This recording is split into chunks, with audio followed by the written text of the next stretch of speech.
네, 토마토 증권통 유튜브 라이브 오늘 이재필 전문가입니다. 이재필 전문가 현금 비중을 확보한 이후에 전략을 전해드리고 있는데요. 지금 비중 확보한 현금을 아직은 본격적으로 투입하지는 않은 상황이라고 합니다. 내년 주도할 섹터와 핵심 종목들을 골라보면서 언제 집중적으로 또 투자에 들어갈지 그 타이밍과 종목에 대해서 또 내년 전망에 대해서 전해드린다고 하니까요. 이재필 전문가의 의견 궁금하신 분들은 토마토 증권통 유튜브 라이브 이재필 전문가의 방송 들어가 주시고요. 진짜 쉬운 진단 오늘 내 종목 진단받고 싶으신 분들은 박준현 운용력과 함께 하실 수 있습니다. 자, 먼저 전화 주신 시청자분 만나볼게요. 안녕하세요.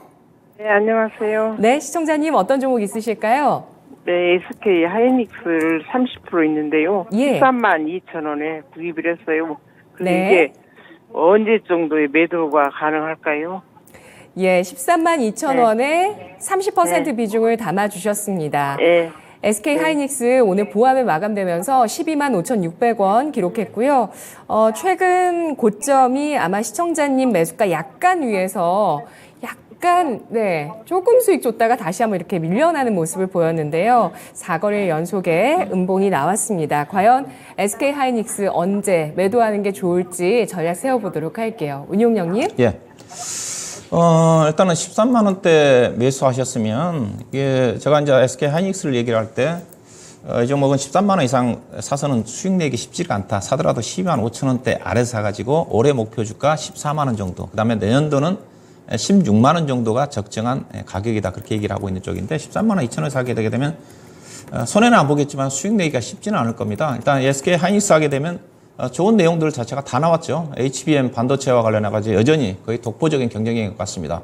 삼성전자가 지금 엔비디아의 제품 개발해가지고 엔비디아에 공급을 하려고 한다 하더라도 아직 그 품질 테스트를 못 받은 것 같거든요. 그래서 SK 하이닉스의 어떤 최근 들어서도 HBM3E와 관련해가지고도 엔비디아와의 거의 뭐 독점제 가까운 계약을 체결하고 향후에 내년도에 HBM4라든가 그다음에 4세대, 6세대와 관련된 제품 자체도 계속적으로 개발 좀 추진하고 있어가지고 최근에 3분기 나온 자료를 보게 되게 되면 디램 쪽에서 시장 점유율을 삼성전자를 약간 서버 쪽 같은 경우 SK 하이닉스가 앞섰다는 그런 내용도 나올 정도로 상당히 이 분야에 대해서 HBM 때문에 SK 하이닉스가 누리고 있는 어떤 영향 자체는 향후에 지금뿐만 아니라 향후에도 지속되지 않겠는가 그런 어떤 부분이라 좀 봐야 될 것 같은데 문제는 HBM만 가지고 SK 하이닉스가 실제 크게 좋아지진 않습니다. 문제 자체는 SK 하이닉스의 주요 실적 차지하는 것 자체가 랜드 쪽이거든요. 랜드 사업 부분 자체는 여전히 디램은 지금 흑자 전환이 올해 4분기부터 좀 돌아서고 있지만은 랜드 같은 경우는 여전히 적자거든요. 랜드 업황 같은 경우는 내년도 하반기 정도 가야지 흑자로 전환할 전망이 있기 때문에 HBM과 즉 디램 같은 경우는 지금 HBM 때문에 좋아지고 있는 부분이기 때문에 랜드 업황 자체가 좋아지지 않는 한 삼성전자라든가 SK 하이닉스의 반도체의 실적에 대한 개선폭 자체는 아직은 제한적이다. 뭐 그런 관점에서 보셔야 좀 될 것 같고요. 그래서 여러 가지 최근에 SK 하이닉스의 어떤 HBM 반도체 쪽에 대한 어떤 시장의 점유율과 경쟁력을 감안해가지고 증권사 쪽에서 여전히 호평이 나오고 있는데 내년도 증권사의 SK 하이닉스의 영업이익 가이던스 전망치가 적게는 7조 5천억대에서 8조 5천억 정도 사이거든요. 현재 가이던스는 아마 8조 5천억 정도 잡혀져 있는 것 같은데 내년도 예상 실적 기준으로 한 SK 하이닉스 PER 단위는 16배입니다. 그 다음에 현재 대부분 반도체뿐만 아니라 2차전도 마찬가지지만 2025년도 실적을 좀 보고 가는데 2025년도 실적 전망 기준에 가지고는 PER 단위로 9배 되는 수준이거든요. 그러면 SK 하이닉스가 2025년도에 지금 15조 원 정도의 영업이익을 예상을 하고 있는 쪽인데 그 시점에서 얼마까지 가느냐. SK 하이닉스가 2021년도, 2022년도에 반도체 업황이 좋을 때 PER 단위로 10배, 11배 넘어가기가 쉽지 않았어요. 그렇게 본다 한다면 2025년도에 SK 하이닉스가 15조 원 정도 영업이익을 달성한다는 전제하에서 올라갈 수 있는 가격 자체는 16만 원대 정도가 적정한 가격입니다. 대부분 증권사들도 목표 주가가 12개월 목표 주가가 16만 원이라는 거죠. 그러면 현재 우리 시청자님이 예상 13만 원대 정도 자체에서는 수익 내기가 쉽지 않다는 거죠. 그래서 조금 높게 사신 게 아닌가. 다만 손실볼 종목은 아니죠. 길게 보시게 되게 되면 충분히 어느 정도 안정적인 수익을 좀 낼 수 있는 부분인데 상당히가 13만 2천 원대 사신 분들은 의미 있는 수익을 기대하기는 좀 어렵지 않겠는가. 그런 관점에서 좀 말씀 좀 드리고 싶고요. 그래서 일단 보유 전략입니다. 다만 기대 수익 자체는 좀 낮춰야 되지 않겠는가. 이름이 그런 기대감 자체가 많이 올라와 있기 때문에 그래서 올해 이제 목표하는 주가 자체는 현재로 봐서는 뭐 13만 원 가기가 쉽지는 않겠죠. 올해는 개인적으로 한 13만 8천 원 정도. 그다음에 내년도 정도 된다 한다면 충분히 우리 시청자님이 현 매수한 가격대에서 15%에서 20% 정도의 수익에 해당되는 15만 8천에서 16만 원 정도까지는 상승 여력이 있지 않겠는가 그렇게 말씀드리고 그래서 보유 전략입니다. 보유 전략이고 올해 목표 주가는 올해 고점이 13만 4,600원인데 13만 원 5, 6천 원 정도를 보셔야 좀 될 것 같고 내년도 목표 주가 15만 5천 원, 16만 원 정도까지 목표 주가를 염두에 두시고 대응이 가능할 것 같고요. 매수를 염두에 두신 분들은 가급적 12만 5천 원 아래권에서 조정권에서 매수한 전략이 필요하지 않겠나 봐야 될 것 같습니다. 네, 시청자님. 네. 더 궁금하신 점 있으실까요? 예, 감사합니다. 잘 들었습니다. 네, 올해 매도하시겠어요? 내년까지 가져가시겠어요? 내년 1월 정도. 네, 내년 1월 정도에 그러면 좋은 가격에 저희가 제시해드린 목표 주가 가운데서 좋은 가격 나와서 꼭 잘 매도하시길 바라겠습니다. 고맙습니다. 네, 고맙습니다. 네, SK하이닉스 12만 5천 원 아래에서 매수를 해야 수익이 날 수 있는 종목이라고 분석이 나왔습니다. HBM 기술력이 현재 시장 점유율까지 높이는 데 기여를 하고 있다고 평가를 하고 있고요. 다만 이 매출 비중 가운데서 낸드 플래시 비중이 높다는 점은 부담이라고 보고 있습니다. 내년 실적 기준보다도 내후년 예상 실적 대비해서 PER 9배 수준, 상승 여력이 아주 높지는 않은 상황이라고 보고 있는 모습인데요. 보유 전략을 제시하면서 기대치는 낮추자는 전략이고요. 목표 주가는 올해 13만 5, 6천 원 그리고 내년에 16만 원 선까지 내다봤습니다. 다음 시청자분 또 만나보도록 할게요. 유튜브에서 오신 분이신데요. 이순희님께서 동아소시오홀딩스를 갖고 계십니다. 11만 8,400원에 10% 비중 있으시다고 하시면서 목표 주가 진단 부탁드리겠습니다. 라고 글 남겨주셨는데요. 동아소시오홀딩스 오늘 주가는 6.38%가 오른 10만 원에 마감됐습니다. 12월 전후로 해서 흐름이 좋아지고 있는 동아소시오홀딩스 현재 손실폭은 있으십니다. 10% 이상인데요. 어떻게 대응할까요? 네, 제약주 중에서 저도 그 동아소시홀딩스 지주회사지만은 실적이라든가 펀드멘탈을 봐서는 가장 좀 싼 종목이 아니겠는가 제가 다른 방송 쪽에서 얘기했던 주식 같은데요. 이 종목 시가총 6천억이거든요. 예산은 뭐 아무래도 동아 ST 지분 23% 갖고 있고, 그 다음에 이제 ST팜 지분 갖고 있고, 그 다음에 동아 오츠카라든가 음료 쪽일 거예요. 아마 이제 그쪽이 가지고 있는데, 예사가 이제 별도로 봐서 별도 쪽에서는 그렇게 매출액 자체가 크지는 않습니다. 별도로 봐서는 예사가 지금 매출액 단위가 3분기 때 131억. 근데 영업이익이 75억 났다는 거죠. 그래서 나머지는 이제 동아 ST라든가 관련했던 회사들의 어떤 지분법 이익 자체가 예사가 반영이 좀 되면서 3분기 때 실적이 상당히 양호하게 나왔어요. 상호하게 상당히 연결로 보시게 된다면 앞서 이제 별도로 좀 말씀드렸고, 연결 기준에서 영업이 248억, 단기수 236억 나왔으니까 최근 작년도 3분기에 비해서도 거의 한 10% 정도 증가됐고, 최근 들어서 분기 단위로 가장 매출액 단위도 작년 3분기에 비해서 한 10% 정도 증가 좀 하면서 실적 자체가 대체적으로 제약회사들의 매출액 단위가 연평균 5% 정도의 안정적인 성장이거든요. 영업이익 자체도. 그래서 동아 ST의 어떤 시적 호전과 함께 예사도 지주회사로서의 어떤 가치를 충분히 좀 평가를 좀 받지 않겠는가, 그렇게 좀 보시면 될 것 같고요. 그래서 좀 가격대를 높게 사셨네요. 아마 11만 8천 원대에서 사셨으면 최근에 주가가 종목이 10월 달에 아마 실적 발표 전후였던 것 같은데, 그때 이제 11만 원 정도까지 올라갔던 적이 있었고, 그 이전에 차트를 안 보이는 봐서는 우리 시청자님이 거의 아마 1년 정도 전후에 사셔가지고 고생하셨던 것 같습니다. 비중이 10% 정도밖에 안 되는데, 이 종목은 충분히 이럴 때 올라갈 때 따라 사시는 안 될 거고요. 왜냐하면 제약업종 자체가 특별한 재료가 없으면 빠르게 가지는 않습니다. 빠르게 가지 않는 거니까 조정권에서 9만 한 5, 6천 정도 내려온다 한다면 10% 정도 추가 매수를 하셔가지고, 현재를 목표로 봐서는 올해 10월 달에 형성됐던 가격대 11만 원대 정도 좀 되는 거니까 그 정도까지 목표 주가를 염두에 두시면 충분히 현재 보유하고 있는 가격대의 손실이지만 수익을 좀 낼 수 있지 않겠는가. 이 종목은 뭐 손절은 필요 없습니다. 손절 필요 없고, 주가 떨어지면 충분히 추가 매수도 가능한 가격이다. 기술적 분석사로는 11만 원 정도, 언저리 정도를 좀 보시면 될 것 같고요. 그 다음에 기본적 분석사로 앞서 예사 시가총액이 6천억 정도밖에 안 되는 수준이고 예사가 주당 BPS가 16만 원짜리 주식이거든요. 그럼 충분히 이 종목은 중장기적으로 본다 한다면 12만 5천 원, 13만 원 정도까지 갈 수 있는 그런 기업 내용을 가지고 있다. 그렇게 좀 보시면 될 것 같습니다. 네. 동아 소시오홀딩스, 손절은 필요 없는 종목이지만 기술적인 대응이 필요하다고 보고 있습니다. 주가의 하단은 BPS가 잡아줄 것으로 보고 있는데요. 제약 부문과 음료 부문으로 구성된 지주사 3분기 양호한 실적을 보였다는 평가였습니다.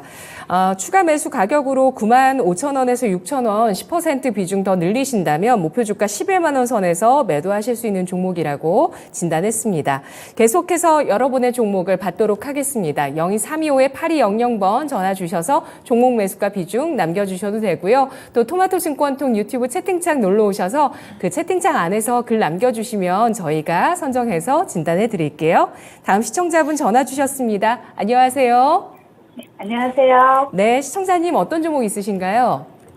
글로벌 텍스트리 4,500원에 10%요. 네, 글로벌 텍스프리 4,500원에 10% 비중 있으시군요. 네. 네, 오늘 주가가 3% 하락하면서 4,130원을 기록했습니다. 지금 손실 구간이신데 어떤 부분 도와드릴까요?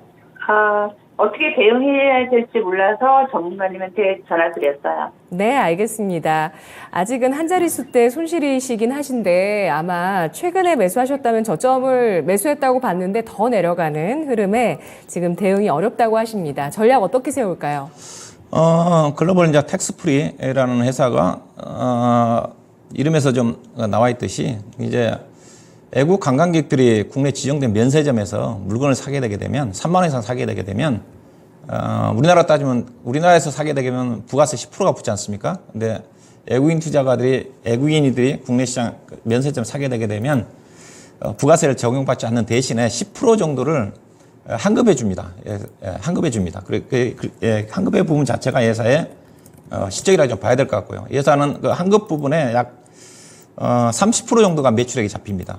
그러니까 결국 이 부분 자체는 외국인 관광객들이 국내에 많이 유입되는 경우 예산은 수익으로 많이 좀 기여하는 부분이 좀 반영이 좀 된다고 봐야 될 것 같은데 차트를 보시게 되면 이 종목이 9월 달에 주가가 급등했지 않습니까? 이 종목이 결국은 이 시점에서 중국 단체 관광객 허용 이슈가 부각될 때 아마 주가 급등했을 거예요.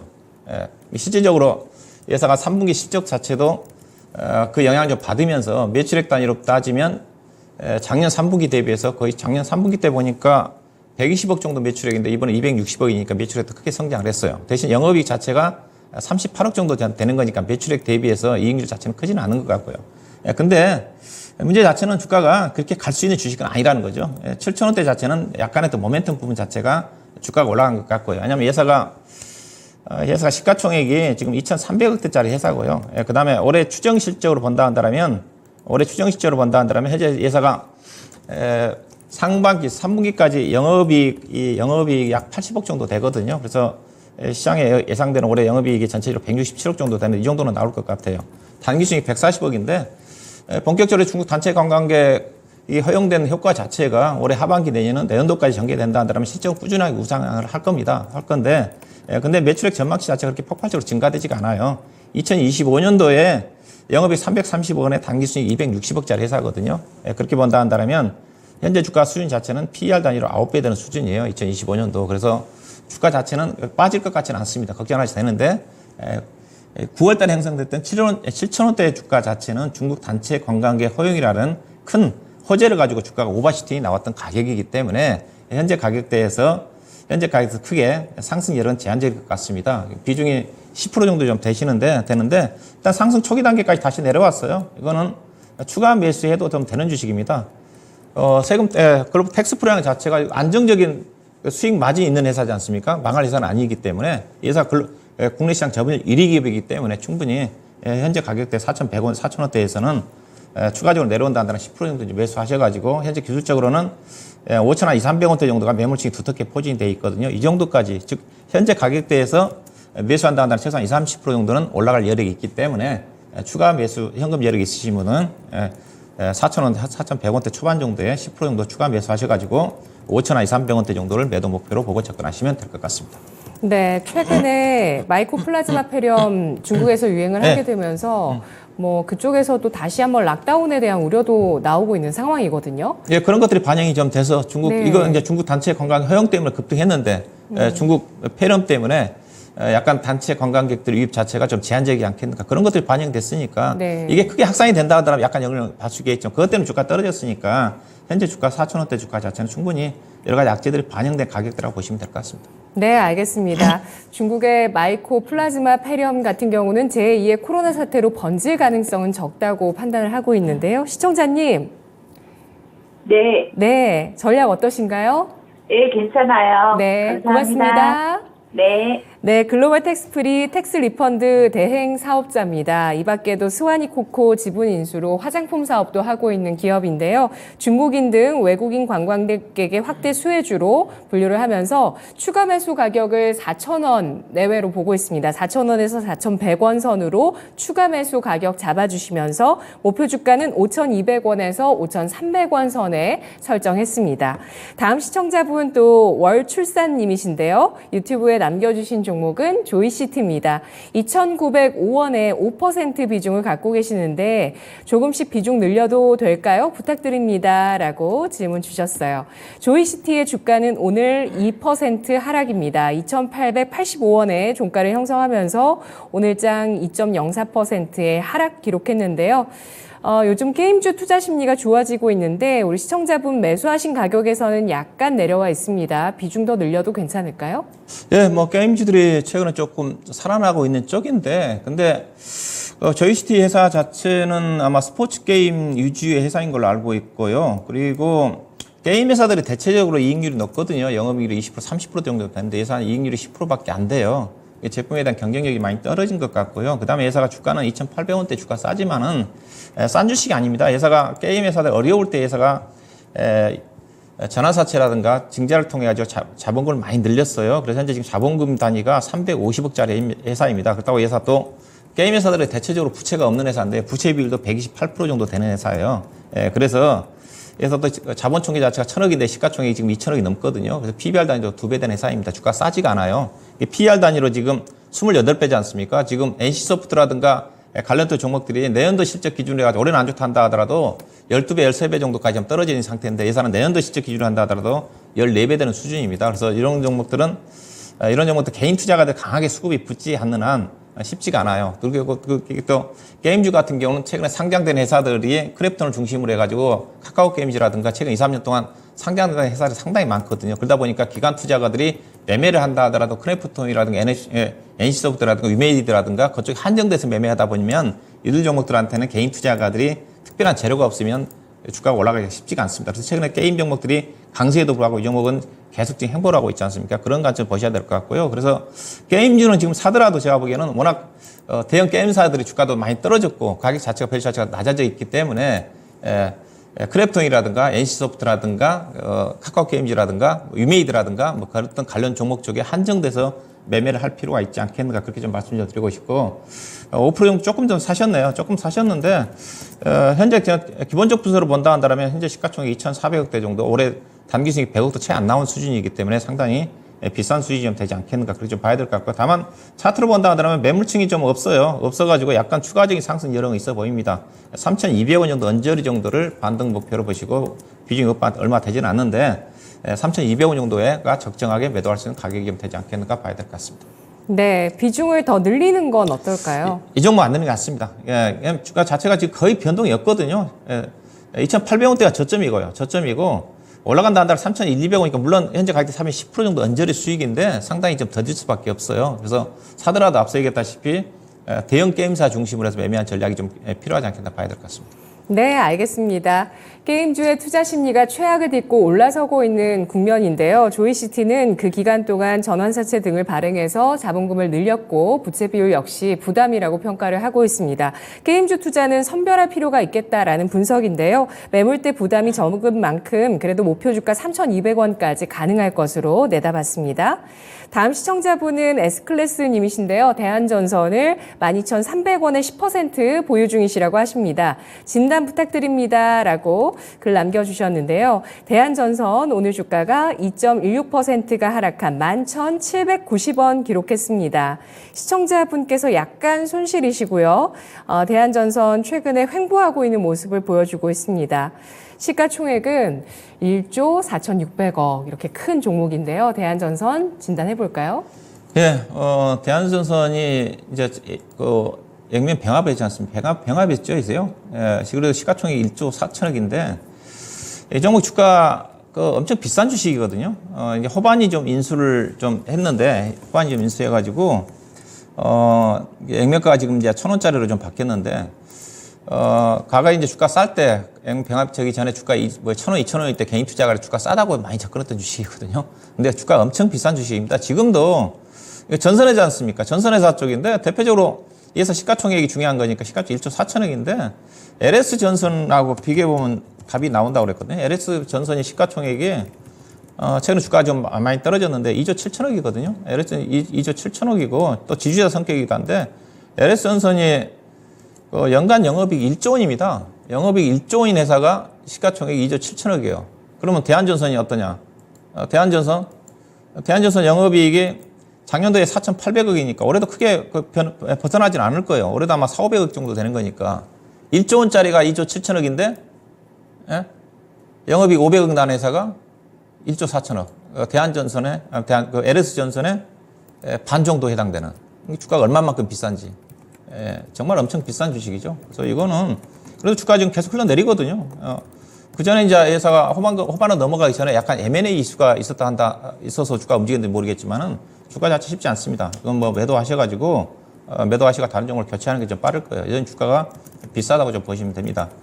매도 목표는 12,000원 언저리 정도 적절히 매수 가격 약간 비중을 사셨는데 매도하셔가지고 다른 종목 쪽으로 교체하는 게 훨씬 빠르다. 그렇게 좀 보셔야 될 것 같습니다.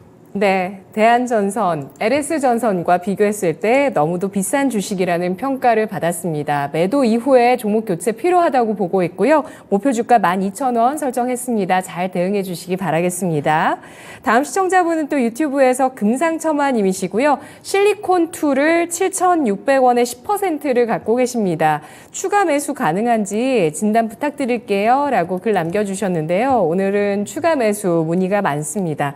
이 종목은 1.4%가 하락한 7,850원 기록했는데요. 약간 수익 구간이세요. 그러니까 저점에 잘 잡아주셨는데 약간 수익 구간으로 접어들어 있습니다. 그런데 지금 최근 들어서 바닥을 확인하는 구간을 보여주고 있습니다. 전략 어떻게 세울까요? 예, 매수 가격이 10% 정도 좀 되는 쪽이니까 매수 10% 정도 좀 되는 거고 많지 않게 사셨는데 이 종목은 이제 보시게 되게 되면 시가총액 4,700억짜리거든요. 주가를 딱 볼 때 시가총액을 먼저 보셔야 되는데 회사 실적 자체는 올해 많이 좋아져요.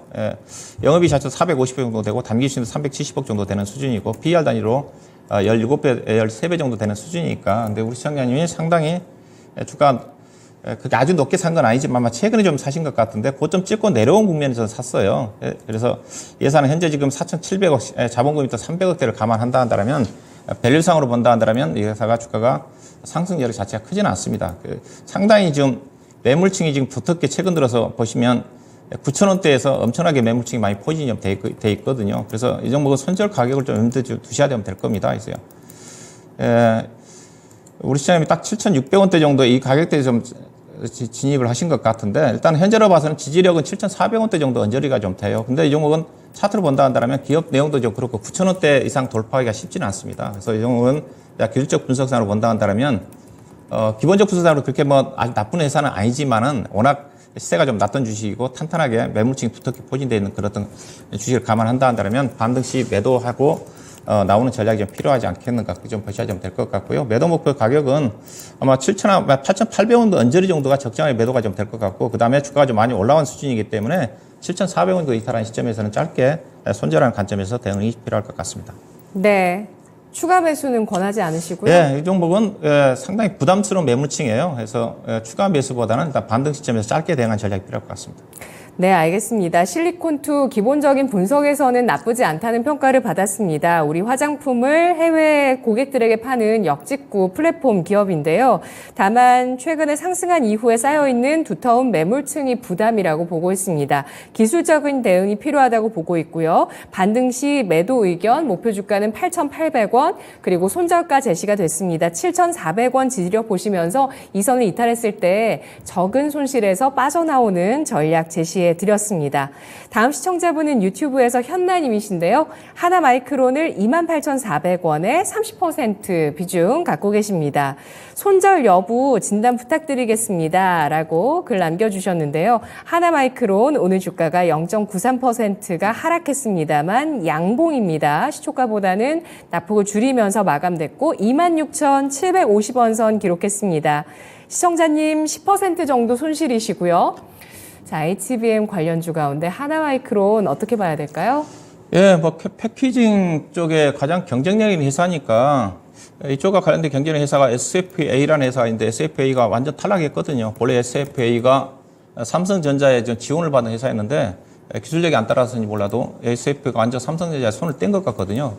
원래 하나마이크론은 SK 하이닉스 중심의 패키징 쪽이었는데 삼성전자까지 확보를 좀 하면서 앞으로 HBM 반도체 시장이 확대되는 국면에서 가장 수혜를 받은 종목이라고 봐야 될 것 같고, 그 다음에 회사가 베트남 쪽에 지금 대규모 투자를 해놨기 때문에 투자를 해놔서 2025년도에 완공이 된다는 실적이 아마 큰 폭으로 좀 성장을 좀 할 거예요. 그래서 향후에 어떤 비메모리 쪽의 어떤 시장의 중심에 있을 수 있는 그런 기업이기 때문에 오히려 주가가 비중이 10%밖에 30%네 좀 많네요.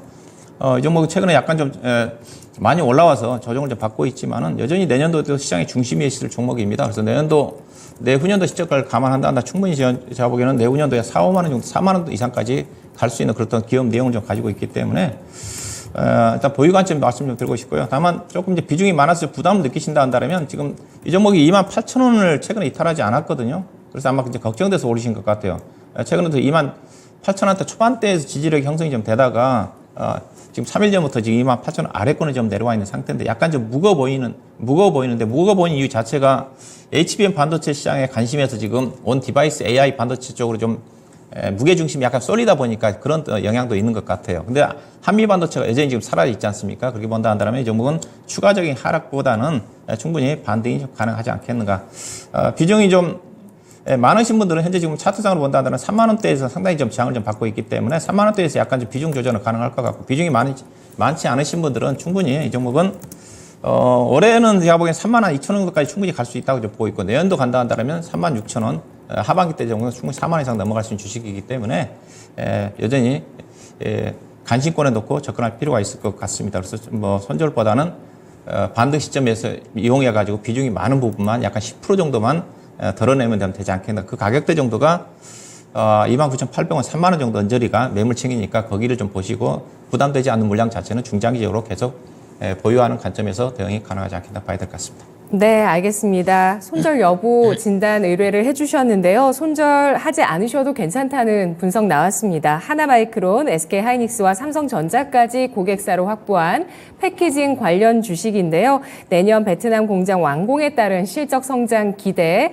놓여 있습니다. 내년도에도 시장의 중심에 있을 종목이라고 평가를 하면서 목표 주가는 4만 원인데요. 비중 많으신 분들은 3만 원에서 조절해주자라는 전략이었습니다. 다음 시청자분은 또 유튜브에서 장성원 님이십니다. 극동유화를 4,870원에 10% 보유 중이신데 상담 바랍니다 라고 남겨주셨어요. 오늘 주가는 3.51%가 하락한 4,255원에 마감됐습니다. 시청자님께서 10% 넘는 손실이시네요. 전략 어떻게 세우는 게 좋을까요? 예, 극동유화는 윤활유 관련 기업입니다. 윤활유 쪽 관련 기업이기 때문에 이 종목도 약간 이제 테마성으로 유가에 따라 가지고 움직이는 종목인데, LNG 가스가 뭐 그렇게 움직인다든가 관련 쪽인데, 이 사람 뭐 테마성으로 움직임이 전개되고 있지만은 상당히 뭐 시적 자체가 탄탄한 기업입니다. 그래서 작년도 같은 경우도 회사가 영업이익이 거의 영업이익이 300억 정도 난 회사고, 올해도 보니까 분기 단위로 현재 지금 거의 70억대 정도 나고 있기 때문에 올해는 약간 좀 경기가 안 좋아서 작년도에 약간 떨어지만 그래서 300억대 정도의 영업이익 난 회사거든요. 그 다음에 회사가 코스피 종목이고 상당히 자산 가치도 있는 회사이기 때문에 주가 자체는 탄탄합니다. 탄탄한데, 근데 주가가 이 종목이 달리는 어떤 이슈가 없으면 주가가 강하게 움직이기가 쉽지는 않아요. 그래서 현재 주가 수준 자체는 적정한 가격인 것 같고요. 시가총액 1,400억이니까 올해 예상되는 지금 단기 순이익이 작년도 수준 정도 나올 것 같거든요. 200억 원 정도 되는 거니까 주당 EPS가 573원이잖아요, 작년도요. 그러면 현재 주가 수준 자체는 PER 단위로 9배, 8배 되는 수준이기 때문에 주가가 비싸지는 않습니다. 다만 오버슈팅이 나오기가 쉽지 않다는 거죠. 이런 종목들 매매 전략은 오늘처럼 주가 떨어질 때 매수하시고요. 이게 4,000원대 정도 아래까지는 내려갈 것 같지는 않아요. 올해 10월 달에만 3,500원대까지 내려갔지만은 현재 흐름으로 봐서는 4,000원대 정도 충분히 좀 지지가 될 수 있는 쪽이고 비중이 10%밖에 안 되네요. 충분히 추가 매수가 좀 가능할 것 같고요. 현재 가격대는 이거 딱 4,000원대 정도를 저점으로 보시면 됩니다. 122동 평균선을 좀 살짝 좀 이탈을 하려고 하고 있는 쪽인데 이 종목은 뭐 기술적 분석보다는 기본적 분석을 믿고 펀드메탈이 탄탄한 주식이니까 4,000원대 정도 매수하시고 그 다음에 5,000원대 정도, 5,200원대에서부터 매물층이니까 5,000원 정도 매도 전략. 그래서 4,000원과 5,000원 사이에서 매매를 한다면 충분히 제한적인 등락 구간에서 수익을 좀 그래도 알차게 낼 수 있는 그런 종목이 좀 되지 않겠는가. 손절은 이 종목은 탄탄한 주식이니까 손절은 필요 없다고 보시면 될 것 같습니다. 네, 안정적인 펀더멘털이 돋보이는 극동 유화입니다. 유가와 LNG 가격 관련주라고 하는데요. 다만 모멘텀이 발생하지 않으면 움직임이 둔한 종목이라는 분석이었습니다. 저점 4,000원의 지지력 가능성 보면서 추가 매수도 가능하다고 보고 있고 목표 주가는 5,000원에 설정해 주셨습니다. 자, 이렇게 해서 종목 진단 마무리를 해볼 텐데요.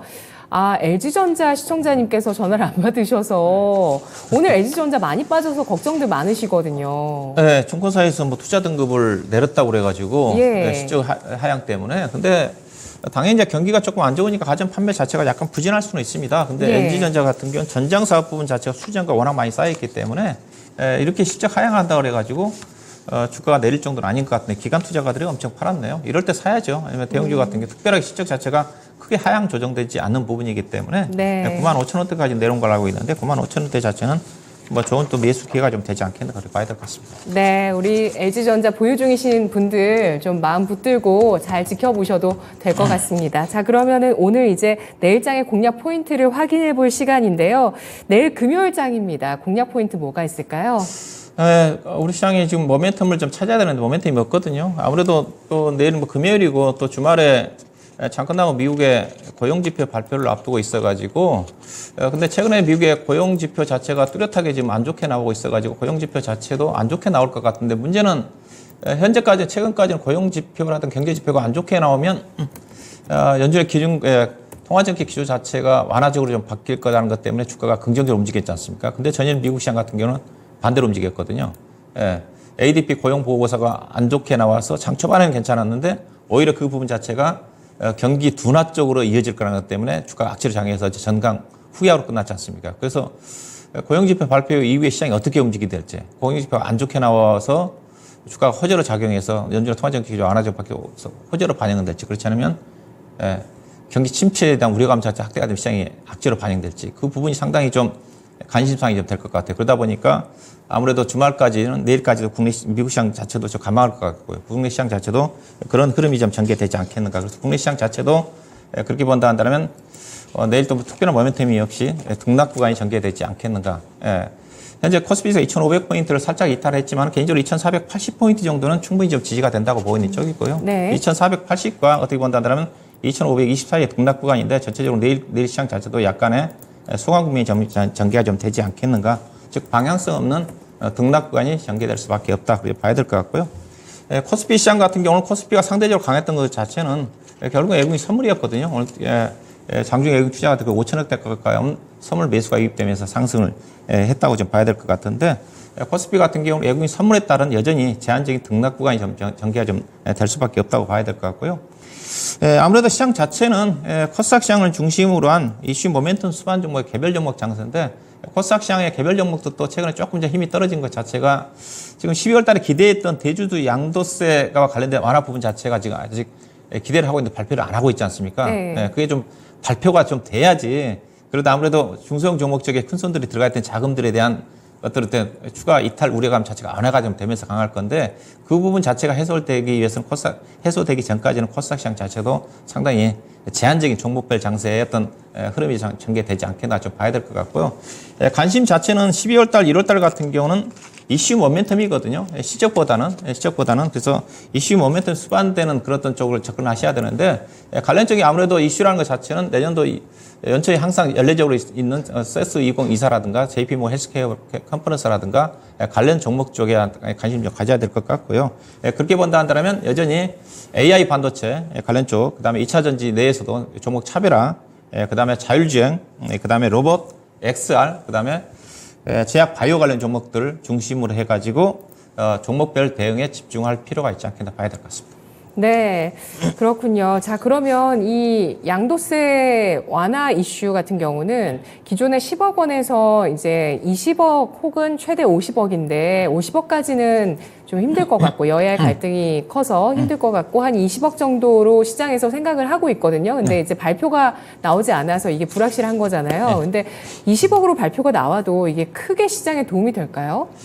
글쎄 시장에서는 50억까지 기대를 하고 있는 쪽인데 20억만 나와도 작년도 네. 10억이었으니까 근데 올해는 되지 않는다 한다 하더라도 큰 영향은 없을 것으로 봐요. 왜냐하면 되지 주가 않더라도. 그렇죠. 왜냐하면 주가 네. 자체가 지금 워낙 낮은 수준에 있는 거고 특히 코스닥 시장을 중심으로 한 중성 종목들 일부 올해 같은 경우 2차 전지를 중심으로 해서 대부분 종목들이 좀 빠져 있는 그런 부분들이기 때문에 굳이 손실 났다고 그래가지고 대주주 양도세와 관련해가지고 큰 손들이 좀 팔고 나갈 수 있는 그 부분 자체는 예전에 비해서는 상당히 제한적이다. 그렇게 좀 보고 있습니다. 네, 그렇다면 운용령님께서도 지금 시장이 어떤 밸류에이션 부담은 크지 않은 상황에서 단기적으로 좀 많이 올라와서 과열이 있지만 밸류 차원에서 봤을 때는 크게 부담이 없는 상태에서 시장이 거래대금 붙고 그리고 좀 모멘텀 기대 심리만 더 나와준다면 충분히 올라갈 수 있는 장이다라고 보시는 걸까요? 올해는 기대하기가 쉽지가 않죠. 저는 이제 올해 개인적으로 염두에는 목표 지수가 2,580이라고 얘기하고 있는 쪽인데 네. 2,580에서 넘어갈 거고요. 그다음에 올해는 배당제도 개선에 따라 가지고 배당락이 별로 안 될 것 같거든요. 그래서 배당에 대한 기대치 자체가 낮다 보니까 예전처럼 항상 12월 달 같은 경우 배당 코스피 대형주를 중심으로 해서 배당 차익과 관련된 물량들이 좀 들어오면서 에퀴 투자 같은 매수 차익거래가 들어오면서 지수가 올라갔지 않습니까? 근데 올해는 지금 안 들어온 이유 자체가 배당 제도 자체가 개선이 됐지 않습니까? 배당락이 내년도에 주총에서 배당금이 확정되는 금액만큼 배당이 되는 쪽으로 일부 상장 기업들이 이제 바뀌었기 때문에 그래서 그런 어떤 부분들도 상대적으로 대형주 중심의 코스피 대형주들이 약한 부분이 아니겠는가 그렇게 좀 봐야 될 것 같고 그래서 시장을 잘 내년도 시장인데 기대치가 있기 때문에 그래도 대체적으로 12월달 시장 자체는 내년도 시장의 기대치가 반영이 좀 되기 때문에 대체적으로 큰 등락 없이 내년도 시장으로 넘어가지 않겠나 그렇게 봐야 될 것 같습니다. 네, 알겠습니다. 고용지표 주말 발표 앞두고 경계감 속에서 또 투자에 나갈 만한 그런 종목으로 이제 연초에 있을 모멘텀을 바탕으로 해서 관련한 업종을 꼽아주셨습니다. 박준현 운용력의 유튜브 라이브 방송이 매주 일요일 저녁 8시에 진행되고 있습니다. 시장엔 종목 인사이트라는 제목으로 박준현 운용력이 다음 주 새로운 한 주에 대한 전략 준비를 해드린다고 하니까요. 일요일 저녁 8시 유튜브 라이브 여러분 잊지 마세요. 분석 오늘도 잘 들었습니다. 네, 고맙습니다. 고맙습니다. 네, 지금까지 투자 판단에 도움드릴 수 있는 내용들 알아봤습니다. 다만 주가의 상승과 하락을 보장하지 않는다는 점 유의하시면서 투자에 나가시면 좋겠습니다. 내일 이 시간 또 진짜 쉬운 진단 이어집니다. 고맙습니다.